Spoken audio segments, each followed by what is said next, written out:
ఇదే RTV app వార్తల్ని క్షణాల్లో చదివే అవకాశం ఉంటుంది. ఒక న్యూస్ పేపర్, ఒక టెలివిజన్ ఛానల్ మీ చేతుల్లో ఎప్పుడూ ఉంటాయి. మాజీ మంత్రి వైఎస్ఆర్సీపీ జిల్లా అధ్యక్షుడు గుడివాడ అమర్నాథ్ మనతో పాటు ఉన్నారు. సార్ నమస్తే సార్. సార్ వచ్చే సంవత్సరం నూతన సంవత్సరం ప్రజల పక్షాన్ని ఏ విధంగా పోరాడబోతుంది వైఎస్ఆర్సీపీ పార్టీ? ముందుగా ఆర్టీవీ ప్రేక్షకులకు, యాజమాన్యానికి, సిబ్బందికి అందరికీ కూడా హృదయపూర్వకంగా నూతన సంవత్సర సంక్రాంతి శుభాకాంక్షలు తెలియజేసుకుంటూ రాష్ట్ర ప్రజలందరికీ కూడా ఈ సంవత్సరం మంచి జరగాలని, ఆ దేవుడు అష్టైశ్వర్యాలు, ఆయుర ఆరోగ్యాలు ప్రసాదించాలని, వారు కోరుకున్నటువంటి ప్రతి కార్యక్రమం దిగ్విజయంగా కొనసాగాలని చెప్పి ఆ దేవుని ప్రార్థిస్తూ, డెఫినెట్గా వైఎస్ఆర్ కాంగ్రెస్ పార్టీ తాలూకా బాధ్యత, ప్రజలు ఏదైతే ఏ బాధ్యత అయితే పెట్టారో ప్రతిపక్షంగా ప్రజల పక్షాన నిలబడి ప్రభుత్వం మీద ఒత్తిడి తీసుకుని వచ్చి ఏదైతే ప్రజలకి ఎన్నికల్లో ఇచ్చినటువంటి హామీలు నిలబెట్టుకునేటువంటి దిశగా ప్రభుత్వం మీద ఒత్తిడి తీసుకొచ్చేటువంటి దానికి వైఎస్ఆర్ కాంగ్రెస్ పార్టీ జగన్మోహన్ రెడ్డి గారి నాయకత్వంలో పోరాటం ముందుకు తీసుకుని వెళ్తాం ఈ సంవత్సరం. ఎందుకంటే మొదటి నుంచి చెప్పాం, అధికారంలోకి వచ్చిన తర్వాత ఒక 6 నెలలు ప్రభుత్వానికి సమయం ఇవ్వాలి, సమయం ఇచ్చిన తర్వాత ప్రభుత్వం మీద ఒత్తిడి తీసుకొచ్చేటువంటి బాధ్యత వైఎస్ఆర్ కాంగ్రెస్ పార్టీ తీసుకుంటుందని చెప్పాం. దాని ప్రకారమే ఇప్పటికే పోరాటాలు మొదలుపెట్టాం.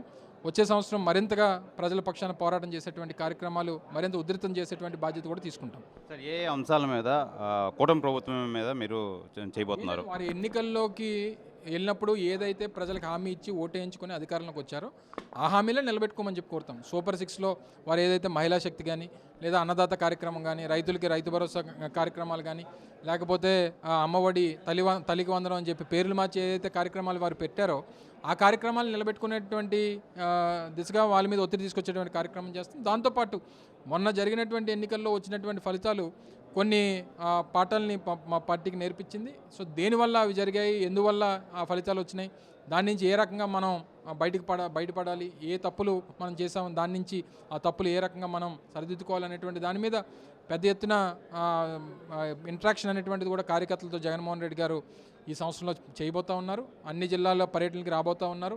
సో 26 జిల్లాలు దాదాపు 6 నెలల పాటు ఈ కార్యక్రమాన్ని నిర్వహించాలని చెప్పి పార్టీ నిర్ణయం తీసుకుంది. సో డెఫినెట్గా వీటన్నిటి మీద కూడా సమీక్షించుకునేటువంటి కార్యక్రమం చేస్తాం.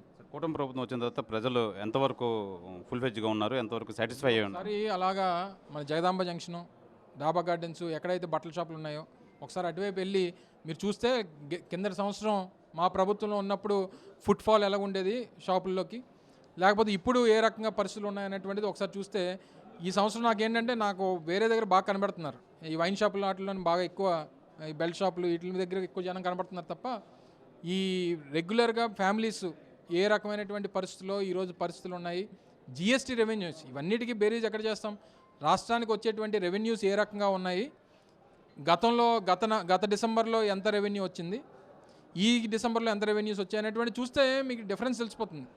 సో అవన్నీ చూస్తే నెలకి దాదాపు 200 కోట్ల పైచిలకు రెవెన్యూస్ తగ్గిపోయినాయి.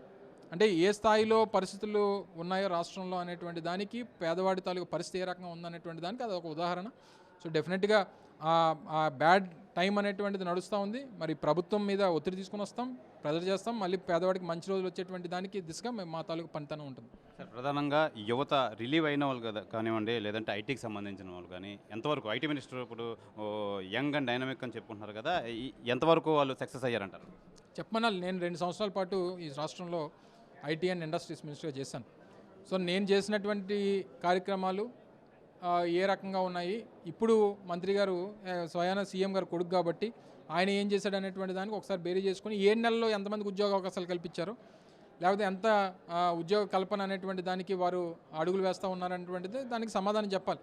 వారు చాలా బిజీగా ఉన్నారు, అనేక పనులు ఉన్నాయి ఆయనకి. ఆయన ఒక శాఖ కాదు, ఆయన సకల శాఖ మంత్రి. ఆయన ఇప్పుడు లోకేష్ గారు రాష్ట్రంలో అన్ని శాఖలు ఆయనే చూసుకోవాల్సినటువంటి పరిస్థితి ఉంది. మిగిలినటువంటి వారు ఏంటంటే ఏదో డమ్మీల్లాగా మిగిలినటువంటి మంత్రులు అందరినీ కూడా పెట్టారనేటువంటిది మాకు వస్తున్నటువంటి సమాచారం. సో అన్ని శాఖలు చూసుకోవాలంటే కాస్త కష్టమైనటువంటి పనే.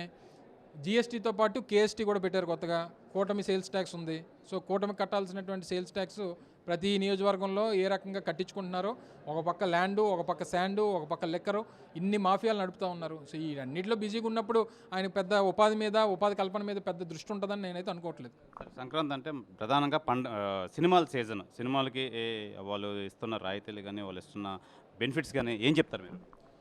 ఇప్పుడు ఆ సినిమాల సంగతి పక్కన పెడితే మీరు చూపించిన సినిమాలు చాలా పాపులర్ అయిపోతున్నాయి.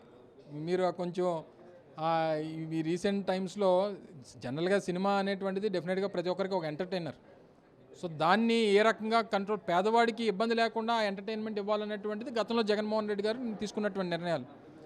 అప్పుడు జగన్మోహన్ రెడ్డి గారు అంత పెద్ద ఎత్తున దూషించారు.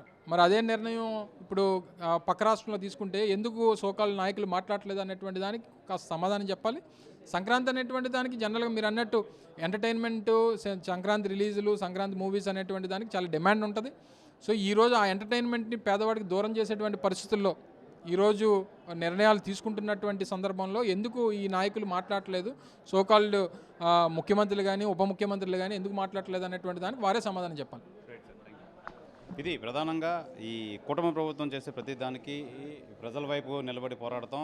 మా అధినాయకుడు జగన్మోహన్ రెడ్డి చెప్పినట్టు ప్రజల పక్షాన ఉండి కంపల్సరీగా వాళ్ళకి కావాల్సినవన్నీ అందజేసే విధంగా పోరాటం చేసే విధంగా వైఎస్ఆర్సీపీ పోరాటం చేస్తుందని చెప్పి మాజీ మంత్రి గుడివాడ అమర్నాథ్ అయితే తెలియజేస్తున్నారు. కెమెరామెన్ అజయ్తో శివరామకృష్ణ RTV విశాఖపట్నం నుంచి.